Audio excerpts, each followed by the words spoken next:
Deməli, indi trafik durur, ona görə dedim video çəkim. Pasiyentlər baxıram ki, dərmanı içir, bir ay içir.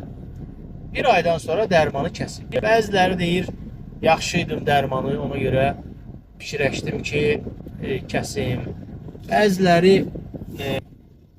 bilmirlər ki, dərmanı davam eləmək lazımdır. Halbuki biz üstünə vura-vura deyirik ki, dərmanı kəsmək, qəfil ara vermək olmaz. Dərmana, yəni vaxt bitir, dərmanın yəni içilmə vaxtı müəyyən say verirlər. Vaxtında qəbula gəlmir, səhlənkarlıq eləyir və o şəkildə dərmanı içmir. Belə olduğu zaman deyək ki, misal üçün işte bir serotonin geri alım inhibitordur. Gedir orada serotonin geri alımını inhibe eləyir, yəni blokluyur və serotonin artıq sinaptik boşluqda çoxalır və bu da hüceyrənin əslində bütün nizam intizamını dəyişir. Orada işte protein sentezini dəyişir, yəni genetik dəyişikliklər baş verir.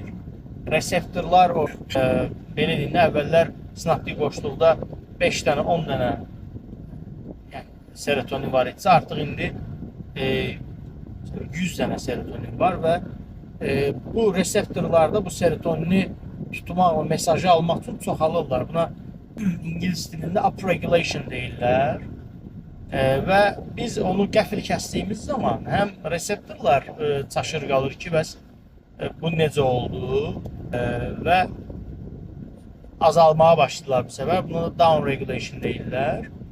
Və genetik dəyişikliklər ki var, yəni daha doğrusu gen sentezi, yəni protein sentezi pozulmuş olur beləcə.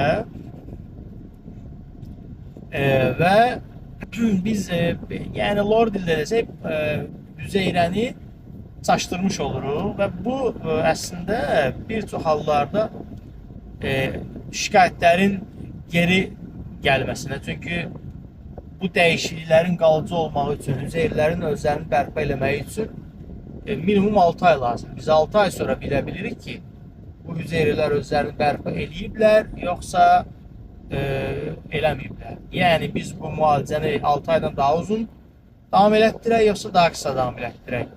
Və dolayısıyla da bir bu problem var. İkincisi, qəfil kəsildiyi zaman müalicə yan təsirlər ola bilər. İşte mədə bulansıdır, baş ağrısıdır, baş gicəllənmə kimi ən yüngül yan təsirlər deyirəm. Üçüncüsü də